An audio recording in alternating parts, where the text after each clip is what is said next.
right, in the last video I discussed how a purely private education was the American way and how it worked. And I mentioned that this was the norm up until about the 1830s, really even beyond that. And we ended that talk with the question, why did it change? How was the high level of freedom and individual responsibility lost? How did a once completely free aspect of life come to be dominated by government mandates and taxation, which is, of course, government confiscation of private property? We mentioned how some people claim that changes in society necessitated legal and governmental reforms of education. For some reason or other, upswings in technology and mechanization and the Industrial Revolution and a few other things just changed the face of society so drastically that the only way to bring the masses of common people up to speed was for government to intervene, begin to redistribute wealth and wealth with which to provide public schools. All right, does this argument have any basis in fact? Only to a very limited extent, and the truth involves a whole lot more than that. The truth involves several factors that pertain mainly to elitist influences being imposed for the benefit of those who imposed them. We'll cover four of the most important social factors involved. The first one was a rival religious ideology. Second, reactions to massive immigration in the late 1840s and forward.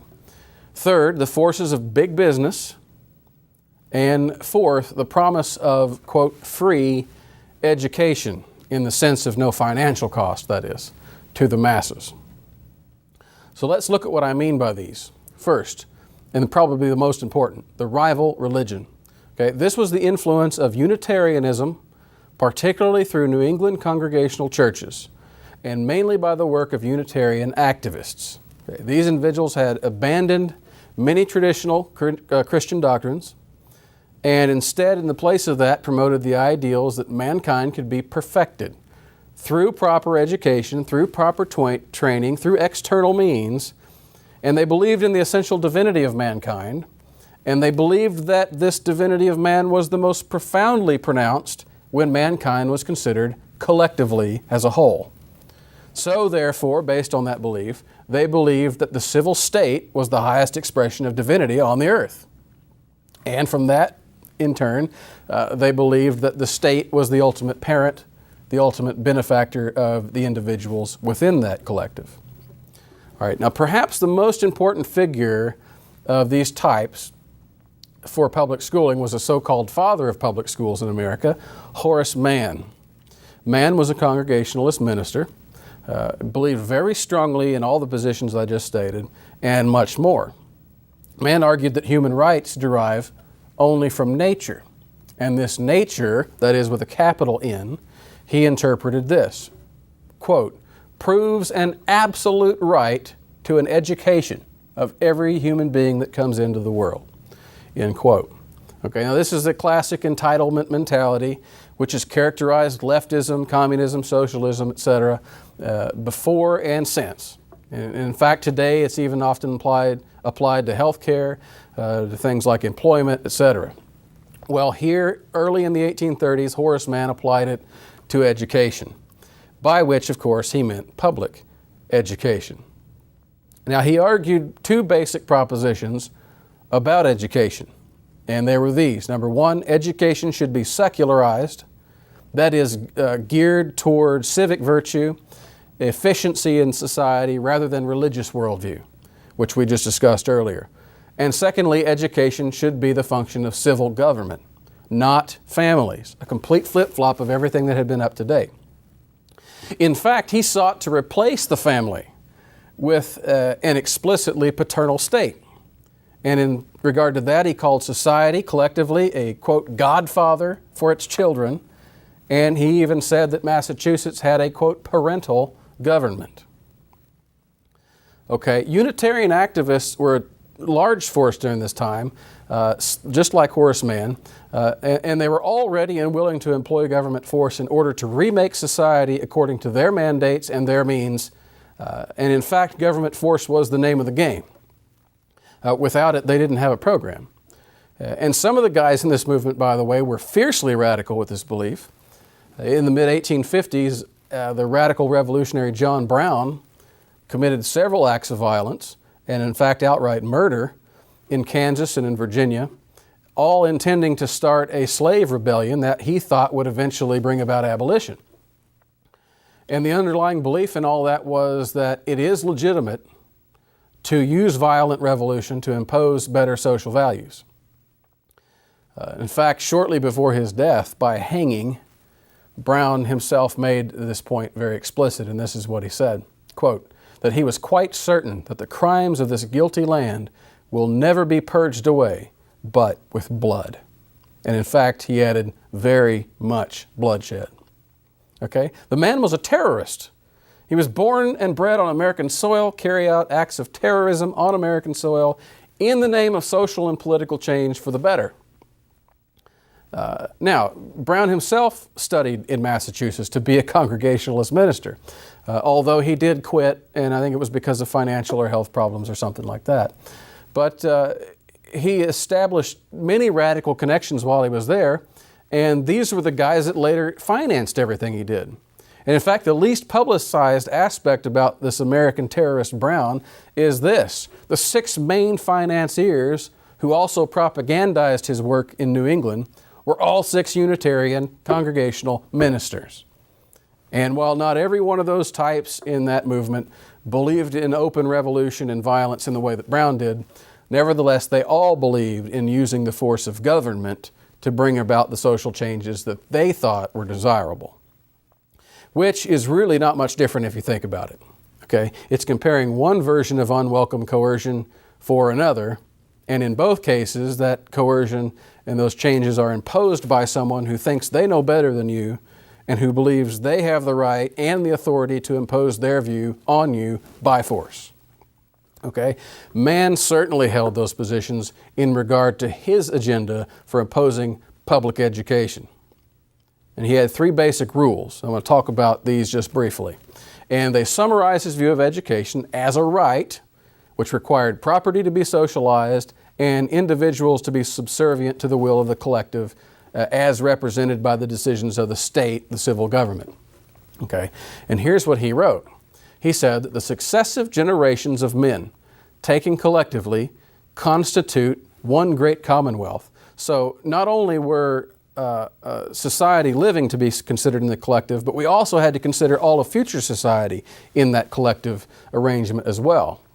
And then based on that idea, he goes on to say this: the property of this commonwealth is pledged for the education of its youth, up to such a point as will save them from poverty and vice, and perhaps to prepare them for adequate performance of their social and civil duties.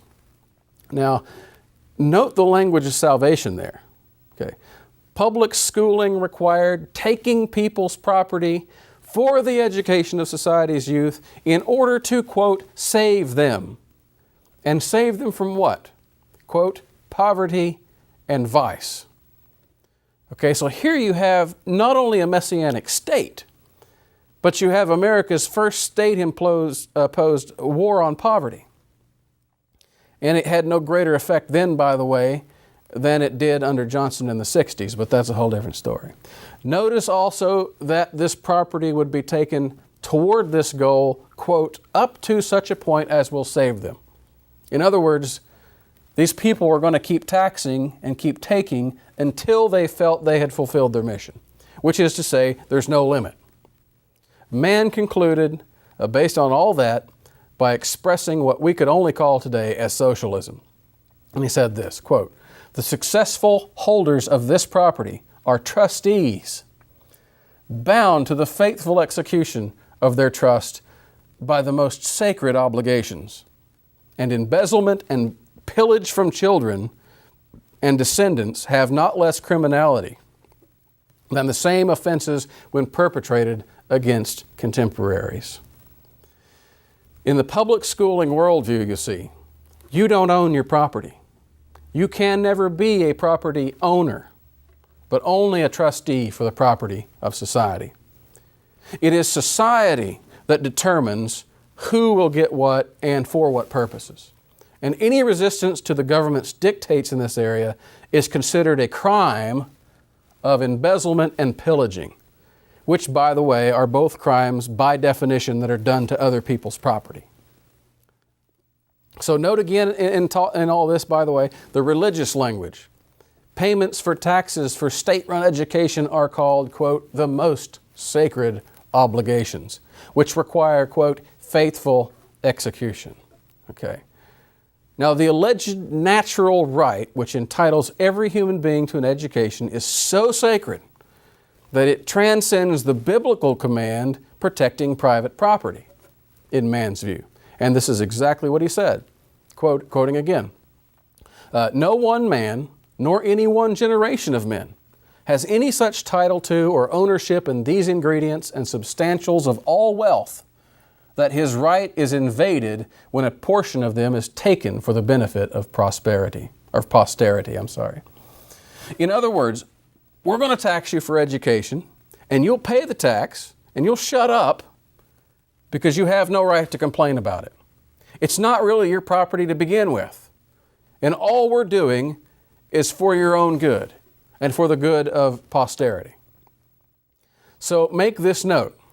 Public schooling from day one was incapable of existing without socialism. It requires, by definition, the government to claim ownership over at least a portion of every individual's property. And yet this was constantly sold to the public as something for their own good. One of the leading figures in that movement in Pennsylvania was a man named Thaddeus Stevens, and he used this very argument to defend Pennsylvania's public schooling law of 1834 when it was under threat of being repealed the following year. In the legislature, he said this, to those who objected, by the way, that it was morally wrong to tax someone to pay for other people's education. And this was his response. He said, quote, it is for their own benefit, inasmuch as it perpetuates the government and ensures the due administration of the laws under which they live and by which their property and lives are protected. So you see, the paternal state knows what's best for you and what is the best use of your money. And besides, such measures are for the perpetuation of government. And that government knows everything better than you do, so who could be against that, after all? Besides, isn't it, it's not ironic at all that we're going to perpetuate the government that's going to protect your life and property by taking some of your property to pay for it. Nevertheless, that is one of the dilemmas we have to face. Now, man made his views very explicit on this regard. Public schooling was the path to social salvation, and he was quite open about it. All ills in society could be cured simply by the full implementation of public schooling. And this is what he said, quote, the common school is the greatest discovery ever made by man. Other social organizations are curative and remedial, but this is a preventative and an antidote. They come to heal diseases and wounds, but this to make the physical and moral frame invulnerable to them. Let the common school be expanded to its capabilities. Let it be worked with the efficiency with which it is susceptible, and 9/10 of the crimes in the penal code would become obsolete. The long catalog of human ills would be abridged. Men would walk more safely by day. Every pillow would be more inviolable by night. Property, life, and character held by a stronger tenure. All rational hopes respecting the future brightened. Okay, this is language of healing and of hope. If this is not language of religion, I don't know what is. And yet man was wanting to impose this by the power of the state. One of the scholars who studied the history of this state takeover of education noted what action step man really had in mind here. And it was carried out, by the way. And it was the same thing public schools have said ever since. Say, give us the money and we'll make it happen. And our failure thus far is your fault in that we've received insufficient funds. Let it be fully exercised. And of course, man, like most public school advocates ever since, have believed that the school and its parent state had a right and entitlement to appropriate those funds from private people. All right? Overrun by Unitarian thought, Massachusetts was the first state to create a state board of education, and that was in 1837. Now, as its first chairman, they placed Horace Mann. Now, of interest here was the timing of the creation of this secular board. Up until 1832, the Congregational Church was an established church in that state, which meant, of course, that it received funding from the state through taxation to pay its ministers. And, of course, I'm not defending that. But in 1832, they abolished that, and Massachusetts was the last state to do so, by the way. And the state-funded education program was then put in place within only 5 years. And when it was put in place, and Mann put in place the chairmanship, he brokered a political deal that immediately doubled the budget for public education. So common schools, by the way, were already being funded in Massachusetts by local taxes in many places, but this was the first centralizing of it at the state level.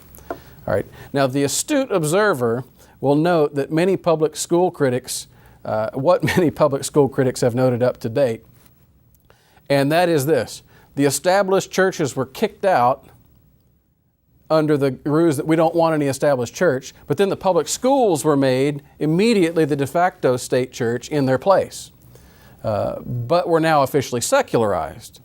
It was a secularized state church. And the tyranny was then doubled because the amount of money appropriated for that purpose was doubled. Okay. Now, this ideal of secular public school as a new established religion was expressed not only by the facts of history, not only by my analysis and analysis of critics today, but it was expressed openly in the statements and writings of all these guys at the time. And in fact, the attitude lasted well into the 20th century, openly, and it exists still in the minds of many people today, Christian or not. Now, one representative of that position was a figure who stated it very explicitly, and his name was James Earl Russell. Now, he was the dean of Columbia Teachers College for about 30 years, beginning in 1897 all the way up to 1927. And according to him, as he wrote in 1922, the task of education was, quote, to make democracy safe for the world. And this meant, quote, teaching the proper appreciation of life values.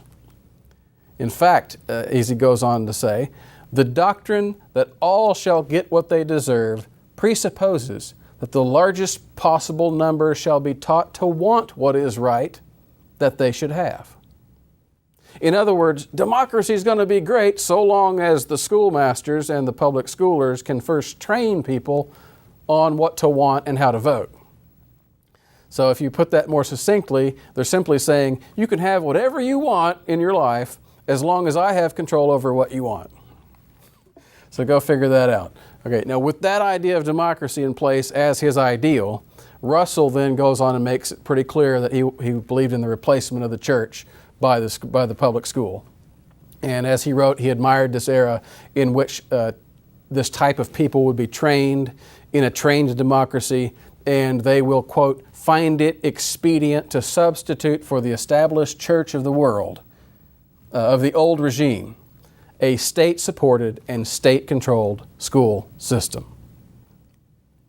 Now, of course, the state-controlled system was the total antithesis of the free and private systems which had existed and served America for over 2 centuries up to this point. And Russell knew that, and all of his cronies knew that. And nevertheless, they just called it progress. Now, before, as we mentioned previously, teachers were a private affair. They had to compete with each other. And of course, this bred greater choice, it improved equality, it lowered costs, but socialists like Russell couldn't have that. And so they demeaned it in print and in every outlet they could, really. And this is one thing he said. He said, quote, the teacher back then was sold on the open market like chattel. And instead he praised his system in which, quote, the teacher as a civil servant whose foremost duty is the promotion of the welfare of the state was in place. Okay. Now, he did get one thing right when he called this scheme of his, quote, a new conception in American life. It certainly was. Not only was the civil state never meant to be a factor in education in the original American way, But the very conception and practice of civil coercion and the socialism necessary that went along with it was an outright rejection of the American way. It was a rejection of freedom.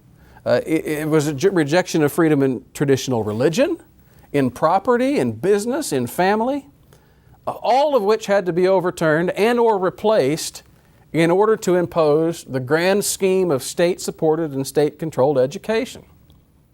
Indeed, it was nothing less than a secularized replacement of the established church. Now, there was at least one religious group that saw clearly what was going on, and within just a few years of it beginning to get rolling, they started their own private schools. Now, I already mentioned how this was going on with the Catholic Church and the Lutherans and the Dutch Reformed. It was especially pronounced under the Roman Catholics, and the rise of Catholic parochial schools coincided just right behind the rise of secularized Unitarian public schools, from which the Catholic schools were made to be havens. Okay.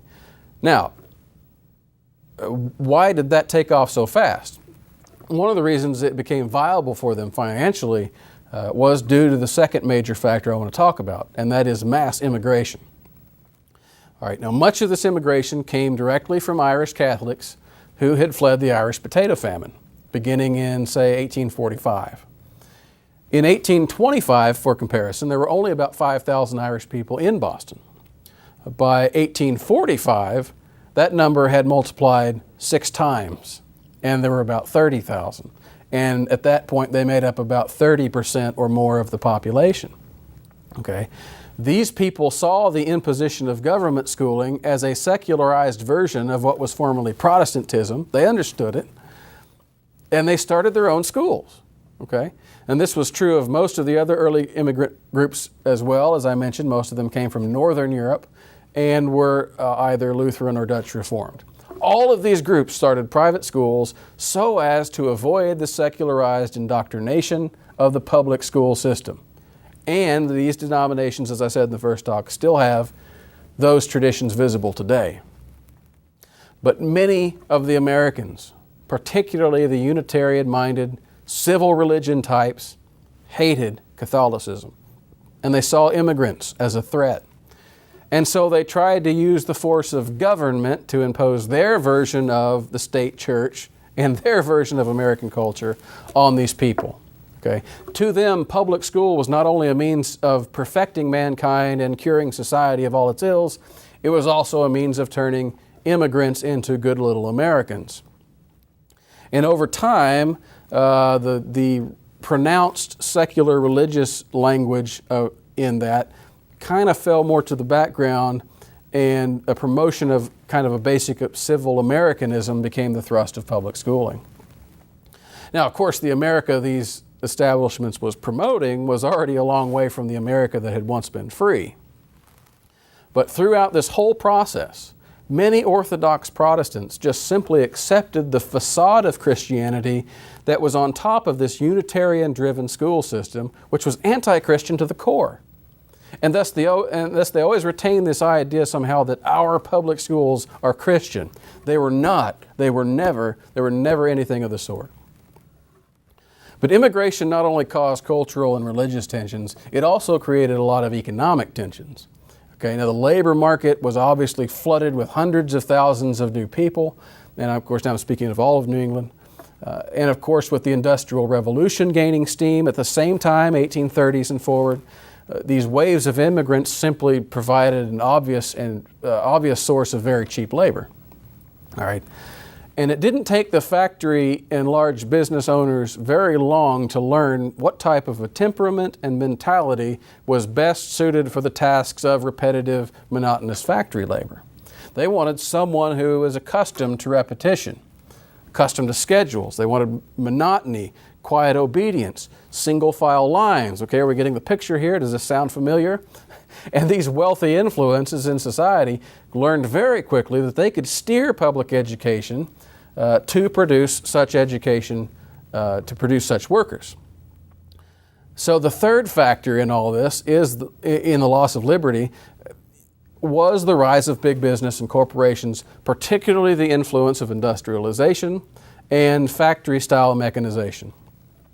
Not only does this pertain to the loss of liberty experienced, but more importantly, through this period, it pertains to the normalization of a life in which that liberty was gone. Okay, the mass production of public education itself became the tool by which America grew adapted to a life without freedom and education, in which the question was really never raised, hardly ever again. Now, here is where the issue of modernization and the Industrial Revolution come in. And like I said, there is some truth, albeit very limited, to this phenomenon, requiring changes in society. But here is the important qualification.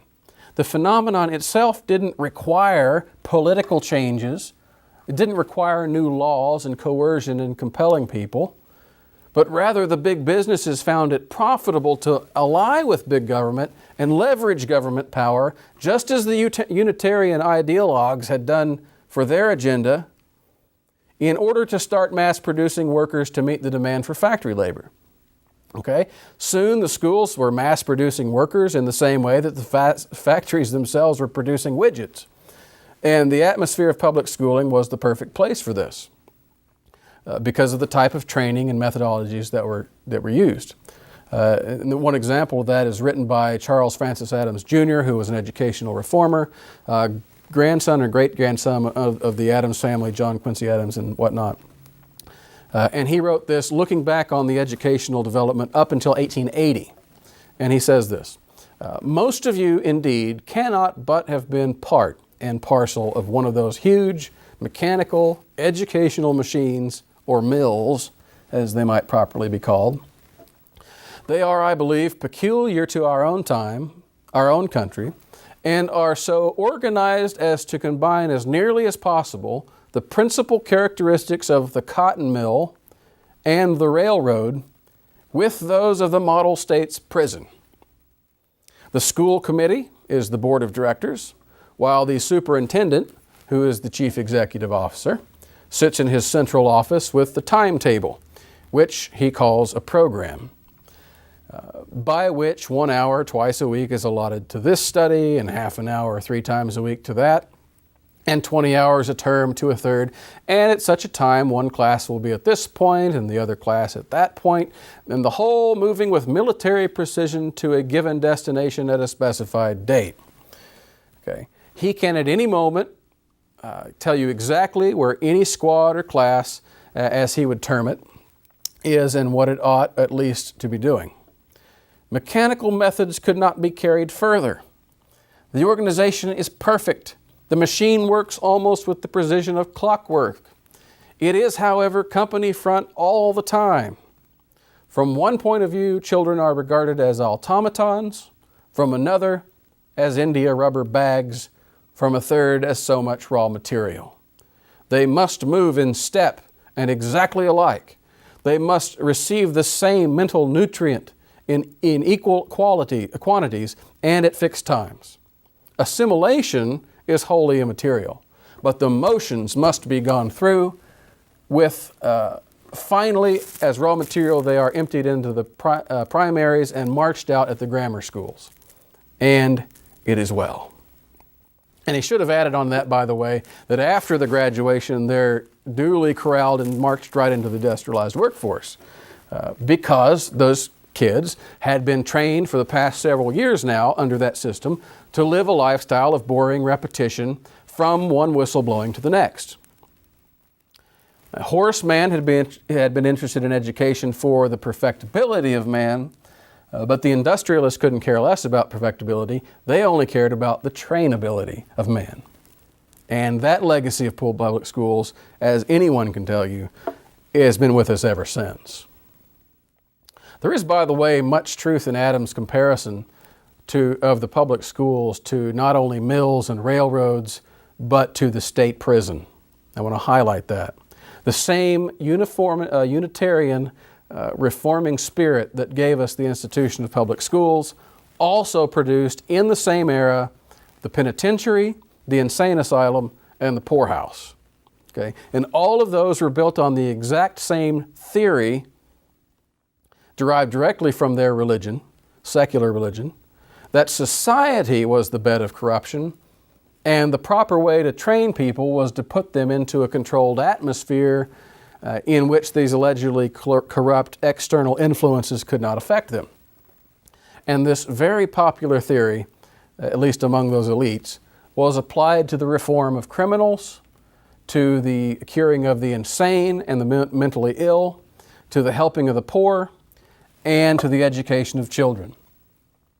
So in the same decades of the 1820s and 30s, this nation witnessed somewhat of an explosion, relatively speaking, of institutions, official institutions, for all of these issues. And the growing prevalence of using taxation and government control for all of them appeared about the same time. And yet, as the decades went on, it became very clear that the theory on which it was founded was bogus. No genuine reform was made in criminals. No help was given to the insane that was lasting. Corporate interests had come in and dominated the school systems. So in short, the whole thing was a failure and really a fraud. And the officials merely continued to blame the failure, again, on the lack of funds or on the need for greater control. All right, and this was true so much so that of the few historians of the asylum phenomenon, the one who really went through it made this conclusion that, quote, failure and persistence went hand in hand. Okay, and yet at the same time, when correctional institutions were failing, the advocates merely shifted their emphasis from the cure to the prevention. And that meant that let's put all of our focus on public education instead of the penal and the remedial institutions. And this was used then as an argument for greater government involvement in support of education, and it was just compounded through the decades, really. And yet, finally, on top of all of this, all these major factors, Americans began to abandon home and private education for a variety of factors, of course, but also mainly due to the illusion that government schools were free. All right, now this creates different levels of motivation in different people. Some buy into the illusion completely. Then we hear the schools, oh, it's totally free. It doesn't cost me anything. And it educates my children, and it's done by experts, and simultaneously provides child care during the day. Okay, now so people who swallow that illusion, of course, are usually people who don't own property.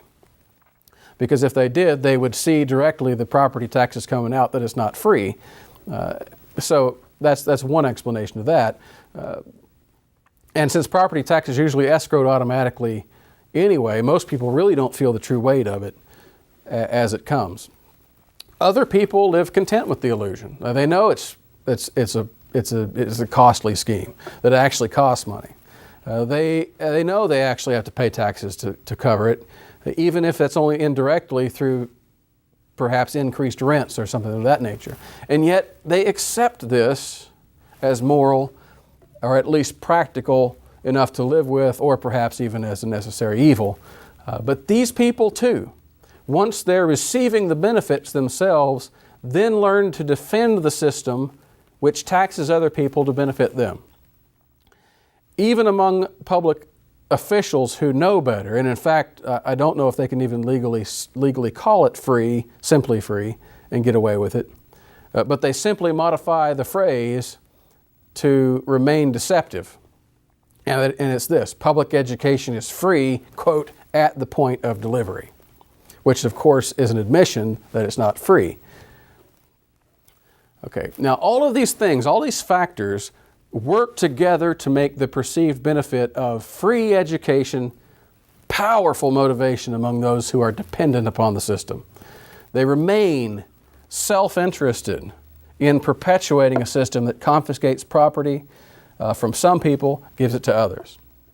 And really, once they're dependent, they become advocates. Okay, and yet the system used and defended by so many conservatives and Christians is based on an anti-Christian, socialistic system of values that goes against everything those people believe in.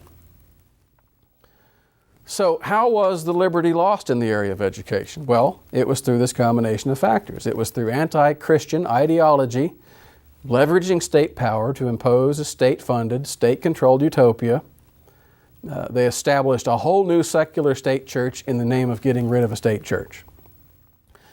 It was on top of that, it was through mass immigration that, among other things, sparked some misguided Protestants to use government power to oppose Catholicism and turn Europeans into Americans. It was through the rise of the industrialization and mechanization, the use of mass production and education to create these dutiful, reliable masses of workers for mass production in factories. And it was through the vastly accepted myth that schools are free. And the fact that we now grow vastly dependent upon that benefit has compounded all of these factors. Okay, these things all combined together create this powerful culture in which freedom in education is gone economically. I mean, we're all forced to pay for public schooling, even if we don't use it. And the freedom is gone almost totally, except in small enclaves. And that was true up until really the past few decades. All right, here's the hope. Many Christians and others realizing the need to reclaim our freedom in education. Many are already practicing it as much as they can.